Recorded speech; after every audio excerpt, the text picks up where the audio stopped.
Hey guys, I'm Saul Scaff. I am a licensed professional counselor and coach with the Forward Foundation. I'm so glad that you're joining us for this webinar, that you're considering taking the Life Care course. Um, Hope to meet you and get to know you. I love training coaches to go out and make an impact in the world, and also to see the impact that this course has on them in their own life and faith, and as they begin to use these tools that they're learning in their relationships, personal relationships, work relationships, ministry relationships, all kinds of impact happening as a result of people going on this course. So I do hope that you'll join us. And today I'm going to be sharing with you one of the tools that you would learn on the course. It's called Proper IV. And of course, by this time in the course, we will have covered a number of things. There's two books that come with the course. This is the training manual. This is the self-guided study. And you would work through this book, reading, journaling, reflecting, work through this book first in advance of the course. And then when the course begins, we'll begin using this book. It's bigger, as you can see, same cover. But we will have already worked through a number of things about coaching, the coaching relationship, how you build a coaching relationship. We'll have covered confidentiality. We'll have covered the core conditions of a coaching relationship. We will cover how to handle things like fixing and advice giving, how to have grace for our clients even when they're struggling with things that may be difficult for us to kind of wrap our minds around. And then that kind of sets the conditions for how we treat clients. We also will cover ethics. There's a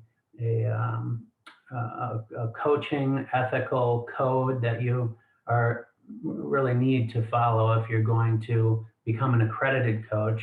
It's the Global Code of Ethics for Coaches and Mentors, and that is the ethical code that our accrediting body, the Association for Coaching, uses. It's not overly restrictive, in my opinion. It's got a nice amount of flexibility in it, but it definitely keeps things from degenerating into a situation that is not good for anybody. So just a simple ethical code that is pretty easy to follow. So we'll have covered all of that. And that kind of explains how to be with your clients. And then we'll start to transition into what to do with your clients. In other words, some things that you can say, ways of interacting that are going to be helpful in the client relationship. So that's where Proper IV comes in to play. It gives you a sort of menu of options that you can choose from when you're responding to your client. And I don't know about you, but even like I, as a therapist, I've been a therapist for many years, but there are times when the client shares something and you're not really sure how to respond. And when that happens, I just fall back on these Proper IV tools, and I always have a response. See, like therapy, coaching doesn't mean that you have all the answers. You're not there to provide advice. You're not there to fix. You're there to help your client set goals, process through them, and attain their goals. And so it's not necessary to know everything about everything in order to be an effective coach. And by the way, we'll also cover the difference between coaching and counseling. And it's important that you know the difference. Counseling is a protected term. So we don't want to use that counseling language. We want to use coaching language. But the difference between coaching and counseling, well, there's a couple. First of all, as a coach, you're not going to be working with someone who's actively suicidal or is delusional, psychotic in any way. Nothing like that. Nothing where it's medication would be required or a medical diagnosis would be required. In coaching, you're working with people who are basically functional, but have one or two areas of life where they're really struggling or where they'd really like to grow. Also, coaching is present and future oriented, whereas counseling tends to camp out in the past a little bit more in order to try and bring resolution to events that may have happened that were perhaps traumatic or perhaps warped a person's cognitive schema. And so that's a good way of thinking about the difference between coaching and counseling. Coaching, present and future; counseling, present and future, but also the past is implicated in a large degree. Now, that's not to say that in coaching we don't dip into the past. We do, but it's more to understand context, more to understand who this person is, more to build rapport with them by getting to know them much better, and then to figure out, okay, here's where we've come from, here's where we are. Now let's focus on where we're going and how we can move forward in life. So to that end, the Proper IV tool can be applied. You're building rapport. It is designed to help you build rapport with the client and build client motivation. And research indicates that if you have a motivated client and you have a good rapport with your coach, then you have a very high likelihood of seeing success, seeing changes get made, implemented, and maintained over time. And so there's a lot of theory actually behind Proper IV. It's not necessary to get too much into that. I'll just teach you the tools. And if you use them, it will work. Just trust me, it works. It's based on research. I've also, in my clinical experience, it just works great. So here we go. The Proper IV stands for, trying to make my, like I'll have to come out of this.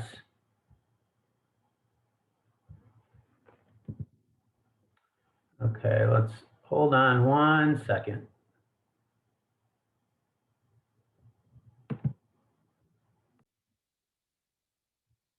Okay, so we're back. Sorry about that, small technical difficulty. I'm sure everyone is familiar with technical difficulties in the age of Zoom meetings. But let's get back into it. So Proper IV, you already have these actually on the registration page. Proper IV stands for process, comments, reflections, open questions, prayer, encouragement, requests, information, and validation. So I'm going to walk you through each of these in this webinar and just kind of unpack each of those a little bit more. So we'll start with process comments. Process comments, what they do is they point out what's happening between me and you right now. So oftentimes we're in coaching, we're talking about things that are happening out there in the world. You know, perhaps somebody got angry and they're talking about that and what the impact was, or perhaps somebody was hurt and they're talking about what the impact was and plotting a way forward. And when you're making a process comment, you're bringing the conversation from out there to right in here between me and you right now. So quotes there on the page, like, hey, it looks like as you're sharing that with me, there's some emotion coming into your face. Or it looks to me like, you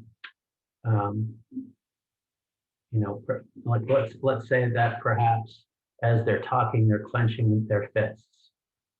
So you might say, I notice your fists are clenching as you told me that story. Tell me more about that. What's going on for you? So you're adding this sense of immediacy. You're pointing out something, and it really kind of deepens the conversation because it's happening right now.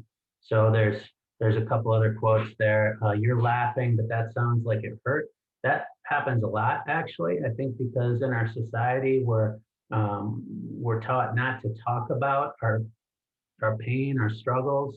And so we just kind of make a joke of it, but actually there's something that needs to be resolved underneath that laughter. And if you point it out, you're giving permission to the client to open up and tell you what they're really experiencing, what they're really feeling.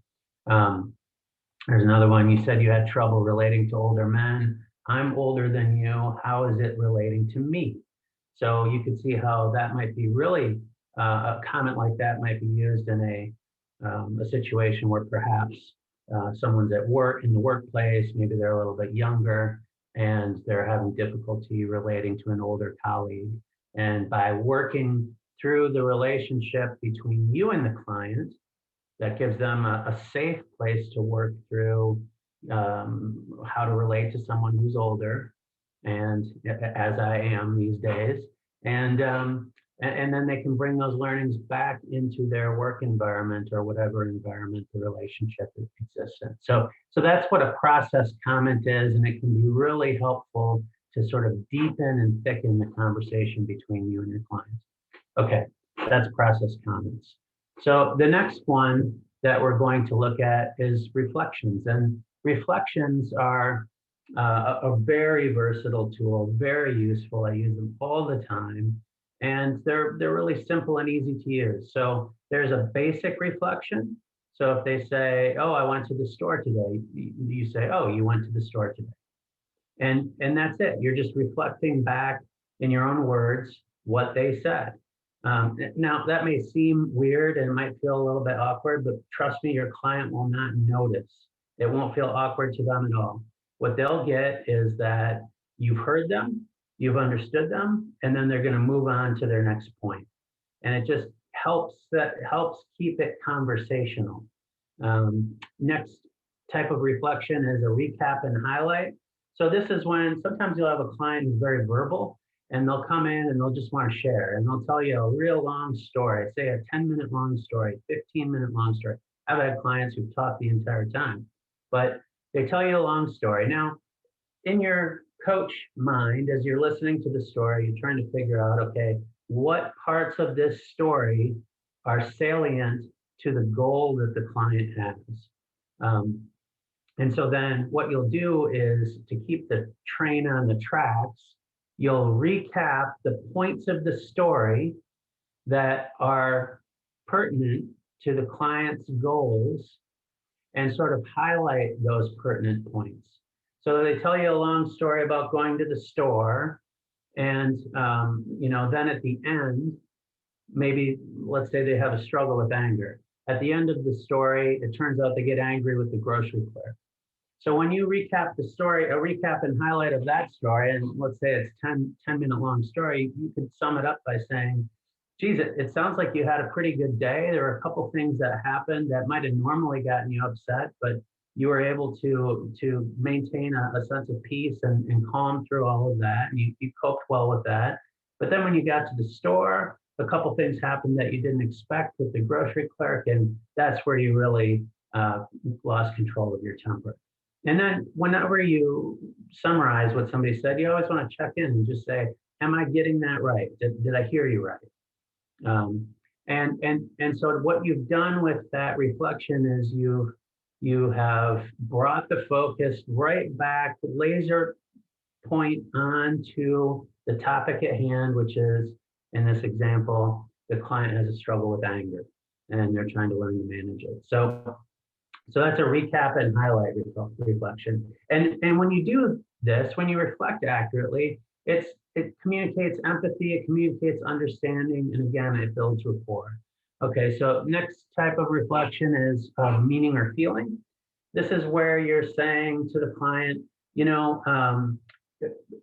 okay, let's say they tell you a story about how they're going to leave town. You might, after listening to their story, you might say, geez, you didn't say this, but it sounds like you're really ready for a change.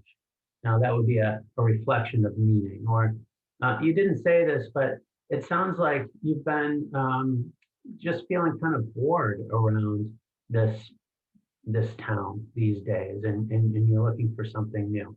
Again, so that would be a reflection of feeling. And with these reflections of meaning or feeling, what you're trying to do is put words to something that the client didn't actually say, but they just sort of talked around it. And when you get it right, the client will say, ah, that's exactly how I feel, or yes, that's exactly what I meant. And now you've given them a language to express themselves. Again, they feel known, it helps build rapport, and then they'll spontaneously move on to the next thing. And then there's a reflection of conflictedness. And this is where you feel the client feels really of two minds about somebody. So they might have a relationship and they love them, but they hate them. They might have a job that is exciting, but it just drives them crazy.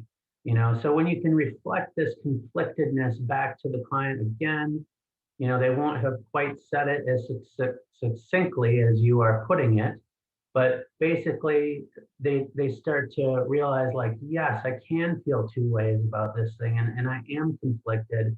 And maybe there's no way to resolve that conflictedness, maybe there is, but that can become a topic of conversation. So you can see, even just with reflections, no matter what a client ever shares with you, you can always just reflect back what they've said. You don't have to have the answer. You don't have to fix it. Just reflect and allow their processing to continue. All right. It's always helpful for clients when you can give them a reflection. Other powerful tool in Proper IV is open questions. I'm telling you guys, some coaching methodologies, all they use is open questions. And they are very powerful. There are other things that are helpful too, which is why we have our menu of Proper IV for you. But open questions, very powerful tool. What's an open question? It's just any question that the answer is not a yes or a no. It opens things up. It gets them to talk more about the situation, give you more information. So think who, what, when, where, how. Why questions are fine, but sometimes they can invite defensiveness. So just kind of be careful about how you use them. You're not wanting to put your client on the defensive. You're wanting to open it up. That's all. A closed question is fine if you just need a simple clarification or a quick answer to something. But mostly in coaching, what we're trying to do is we're trying to elicit change talk from your clients. We're trying to get them to build an argument for change, to build an argument to pursue a goal. And using open questions in a skillful way helps to open that conversation up. Okay, next one is that we're going to look at. Oh, sorry, just more on the line of how open questions are useful. There's different kinds of open questions that you can use. So you can think of in terms of relationships. So who else is affected by this situation? How? Who can help you with this situation? You can go from, I'm not going to read through all of these, but just to do a couple. It could be an emotion-oriented open question. How do you feel when your boss does that to you, when your spouse does that to you, when your child does that to you? It could be a values-oriented open question. So like, what do your values tell you to do in this situation? What does your faith tell you to do in this situation? It could be meaning-oriented. What does this experience mean to you? And or how do you make meaning of this experience? I mean, these types of questions aren't questions that people typically ask one another, and that's why the coaching space is so unique. It gives permission and safety and allows conversations to be had that just aren't normally had out in the world. And so again, open questions, very, very powerful. Next one we're going to look at is prayer. Now, I want to say, I mean, this program is research-based, but it's also infused with Judeo-Christian spirituality. And so people who tend to take this course tend to be people of faith. However, it's designed, because it includes research-based information, it's designed to be helpful to any client. It doesn't, we always ask in our intake process, Are you open to discussing spiritual things, or would you like spiritual things to be a part of your coaching experience? And if they say yes, then the door is open to have those discussions. If they say no, then we want to respect that. We never want faith to be used in a manipulative way. We never want to take advantage of a vulnerable person. We never want to do a bait and switch. That's not ethical. So we meet people where they're at and we help them take their next steps. If they change their mind and become open to spiritual things later, that's wonderful. But if not, that's okay. We are doing our faith by being there for people who are in need of help so that they don't have to struggle alone, so that they can come to realize their full potential and begin to flourish. Okay, that said, let's talk about how prayer can be used in a session. So first of all, as I said, be sensitive, especially with non-believers. Don't launch into a prayer session if you're working with somebody who's not a Christian. You can always pray silently in the session or outside the session. You can pray for them. There's nothing stopping you from that. God hears you. If you do pray in a session, if it's appropriate to, keep it simple. This isn't a prayer meeting. This is a coaching session. You can open in prayer. You can close in prayer. And like if they're a part of the church or they have other people who pray for them, encourage them to reach out to those resources for additional prayer. You really want to be building team around your clients. You shouldn't try and be everything to them. Let them get other people into their life who provide other services, other types of support. It just makes their network stronger, and it'll make them more resilient ultimately, because you're not always going to be available. You don't want them to become dependent on you. You want them to have a broad network of support. And it's good to encourage, if they're interested in this, encourage them to pray outside a session and then report back what happens. Sometimes God shows up in really cool ways, especially when people are just coming to faith or they're rekindling their faith. Sometimes God can show up in some spectacular ways that really encourages them. And if you do all the praying, then they never get to have that experience. So encourage you to encourage them to build up their prayer resources in the ways that I've just discussed here. Okay, so going on to the next one, encouragement. Look, we all need it.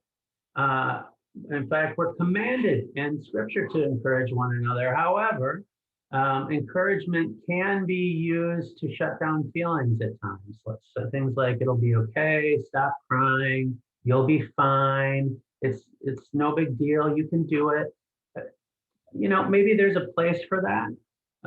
But often in coaching, especially when emotions are raw, what you really want to do is open that up so that the client can talk about it. Usually out in the world, it's where people are uncomfortable about feelings, uncomfortable talking about feelings, especially if someone's struggling, and it makes sense. We want to help people. We don't, we're not trying to hurt them or see them in pain. We want to help them.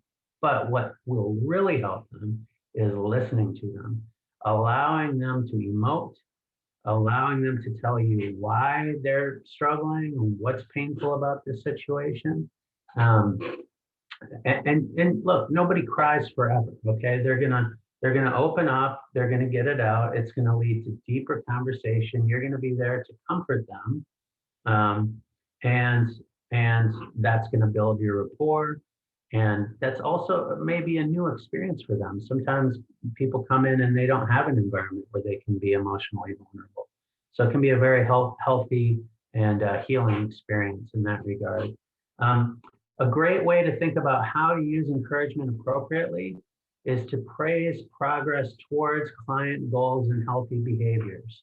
So in other words, when they say, like, for example, hey, my goal is I want to start exercising, or I want to go to church more regularly, or I want to ask my boss for a raise, or I want to keep my anger in check with my children, and they come back and report progress in those areas, then that's the time to say, hey, way to go, good job, you did it, I knew you could. Let's see where do we want to go from here? Like, wow, you're amazing, you did all that, that's great.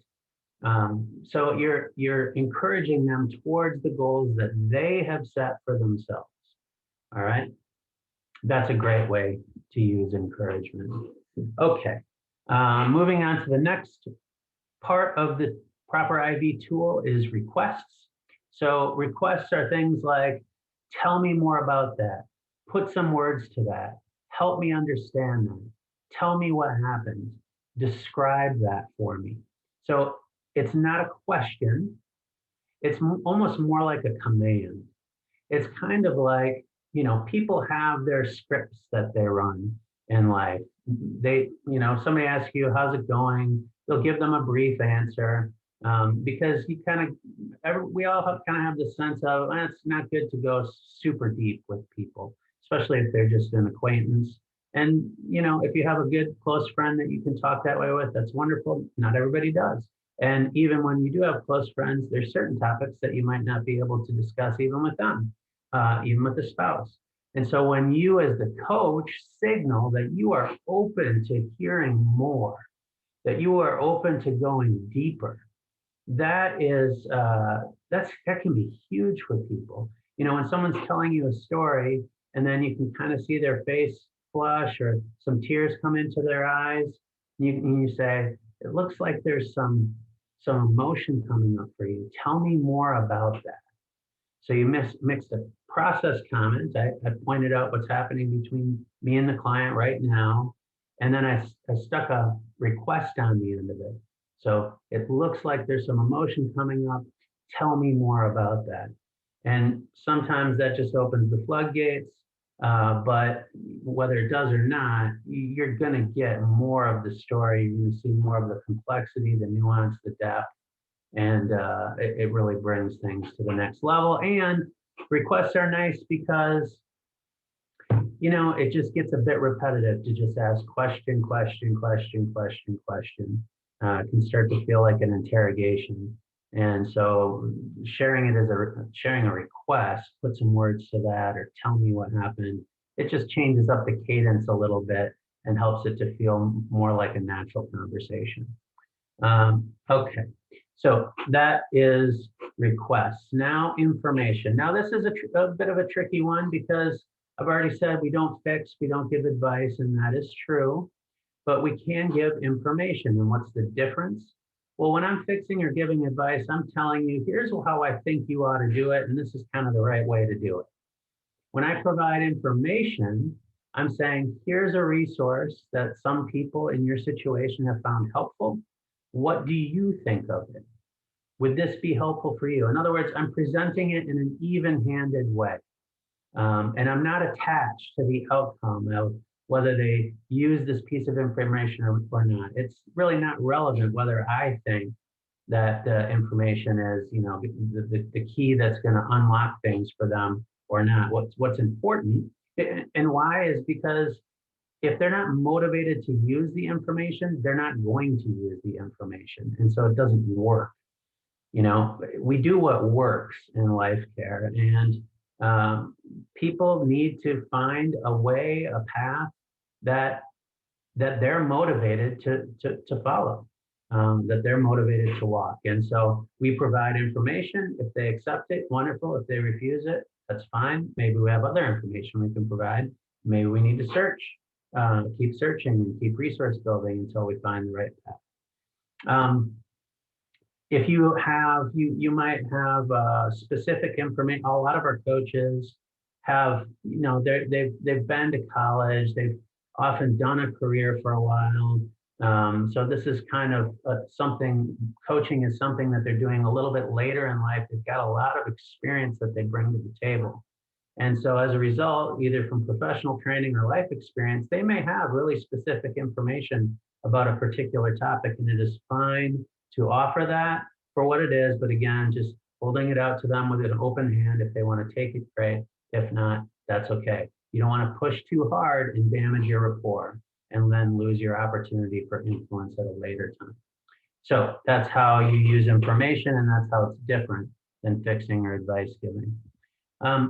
So moving on, we'll now talk about validation. The first thing about validation is you only want to validate the valid. Okay, you're not trying to validate things that just are not true or are damaging. So if somebody says, my spouse gave me a dirty look and it really hurt my feelings, if you think that that's valid, then you can say like, yeah, that really makes sense.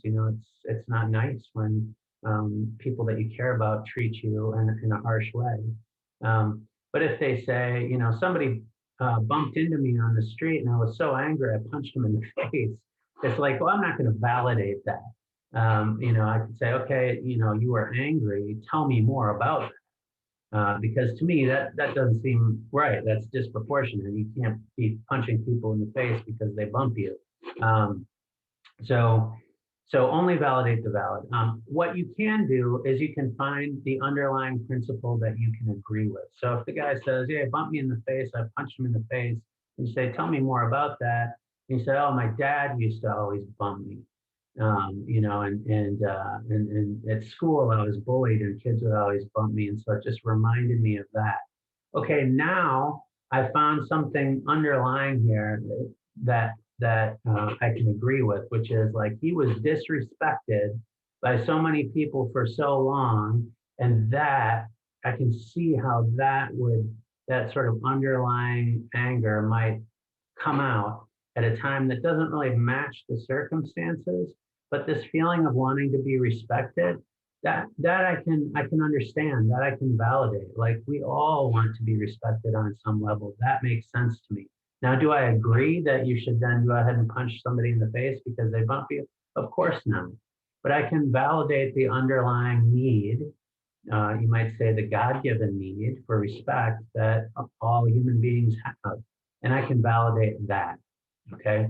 And when you take that approach, you reduce client defensiveness. So you say, you know what, I can understand how you felt disrespected, especially given your history.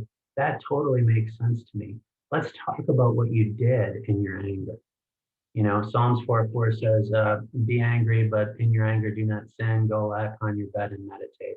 The idea is that anger itself is not the sin, it's what you do in your anger that can be a sin, if you want to talk about it in those terms. Or you might just say, it's what you do in anger that's either productive or unproductive, that's either helpful or not helpful, that either gets you towards your goals or it doesn't. So different ways of talking about it based on the client that you're working with. And again, validation builds trust and rapport. So that is the proper IV tool. Now, of course, if you take the life care course, then not only will we learn these in a little bit more depth, but you'll have time to practice them. I always make the analogy of learning how to use proper IV is kind of like learning to drive for the first time. And I have a 16-year-old daughter right now who I'm teaching to drive. And so this is very fresh in my mind. But, to me, steering, using the blinker, adjusting the windshield wipers, the gas pedal, the brake pedal, the clutch, the shifter, it's I do it all. I can have a conversation with somebody and do it all at the same time and not even think about it. She is hyper aware of every different tool and the traffic around her and everything. And again, for me, I barely even think about it. It's just on automatic. Well, that's just how proper IV is. At first, you're going to be hyper aware of all the different tools, and you're going to have trouble remembering what they all do and when they all would work together and how to make them flow together. But eventually, you're going to get it down. You're going to do it automatically. I use it all the time. People who have been on the life care course tell me they use it all the time. It almost can become like just a different way of relating to people in general. Why? Because it works with people's motivation. It opens people up. It helps people process. It helps you have good rapport with people. It's just a helpful way to do interaction in life. I've even taught it to some of my counseling clients who have been troubled in their interpersonal relationships as a menu of ways to respond that they can choose from in their relationships when they have trouble knowing how to respond. So very versatile, very useful, very effective. And it just takes practice, practice, practice in order to get comfortable with it to where it just starts to feel natural and flow. So that is the proper IV tool. It is one of many really great tools that you will learn on the Life Care course on your journey towards coaching accreditation. I do hope that you'll sign up to take the course. It's really a great way to learn these skills. It's a good price if you compare it with other coaching courses. And yeah, and then, the Forward Foundation being a growing network of churches, counselors, and coaches who are committed to helping hurting people learn to flourish. That's a great, exciting thing to be a part of. And we'd love to have you check us out and join us in this mission if you feel so led. So thank you. Great meeting you. And again, I hope to see you on the course. All the best.